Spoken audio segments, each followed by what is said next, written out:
Polemik kasus proyek rehabilitas kantor Satpol PP Kabupaten Kerom kini memanas. Keluarga besar Borotian mendatangi Polres Kerom Jumat 22 Mei 2026 untuk memprotes penetapan Laurentius Borotian sebagai tersangka dalam kasus dugaan perbuatan curang terkait proyek senilai 500 juta. Keluarga menilai proses hukum yang berjalan penuh kejanggalan dan diduga mengarah pada kriminalisasi. Didampingi kuasa hukum serta LSM Gempur Papua, keluarga Borotian membawa surat keberatan resmi kepada Kapolres Kerom. Mereka mempertanyakan dasar penyidik menetapkan Laurentius Borotian sebagai tersangka. Sementara menurut keluarga, persoalan tersebut lebih tepat diselesaikan melalui jalur administrasi atau perdata. Kakak kandung tersangka Ana Maria Borotian mengaku keluarga sangat terpukul dengan proses hukum yang berjalan cepat tanpa kejelasan alat bukti. Keluarga juga menyoroti janji penyelesaian melalui restoratif justice yang sebelumnya sempat dibahas bersama pihak kepolisian. Selain itu, keluarga meminta transparansi penyidik terkait alat bukti, pemeriksaan tahapan BAP, hingga menghadirkan seluruh pihak yang terlibat dalam proyek tersebut. Jadi sebelum saya datang ke situ, yang lalu sih sudah datang. Kita langsung ketemu dengan Pak Kapolres Kerom. Setelah ketemu dengan Pak Kapolres Kerom, Pak Kapolres Kerom memanggil dua kasat, yaitu kasat Deskrim Budget ini dan kasat Pak Atman serta Amdar sebagai penyidik. Kami datang dan Pak Kapolres tanya, "Mama minta apa?" dari saya. Terus saya bilang, saya minta karena dari turun temurun kami di keluarga Borotian kami tidak pernah menyakiti orang lain. Ketika hari ini kalau bilang Laura jadi tersangka, kami bingung. Sebagai kakak yang saya tidak terima karena persoalan itu saya rasa buat tidak berat dan itu bukan tindak pidana. Itu hukum masih tindak perdata. Harusnya adik saya diperiksa dengan perdata, bukan dengan pidana.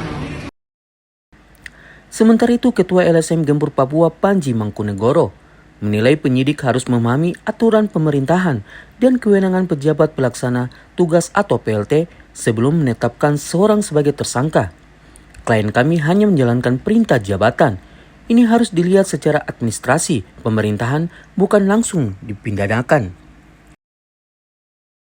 Nah, status Polres Borotian ini kan PLT. Dia tidak punya kewenangan untuk mendorong atau untuk mencairkan anggaran karena kewenangannya terbatas berdasarkan Undang-Undang Kemendagri. Nah, kemudian yang dilakukan oleh Pak Lawrence sudah mengajukan di perubahan tahun kemarin ya, 2024 ya. Tetapi ada skenario lain yang mana harusnya kewajiban bupati karena beliau yang perintah, harusnya beliau menekan kepala BKD atau rapat anggaran di DPR untuk memasukkan rancangan anggaran untuk pencairan 150 juta ini. Tetapi karena tidak dimasukkan oleh kepala keuangan dan yang punya kewenangan, jelas Pak Lawrence tidak punya kewenangan karena dia PLT. Harusnya Rio melapor kepala keuangan atau Pak Bupati karena pekerjaan proyek tidak cair, apalagi tidak terdaftar dalam DPR, itu urusan Bupati karena Bupati yang berita.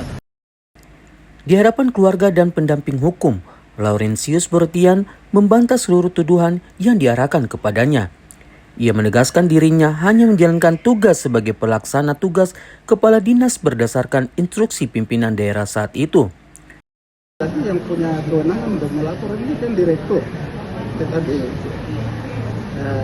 yang bersangkutan yang melapor ini kan dia tidak punya kuasa untuk meminjam bendera.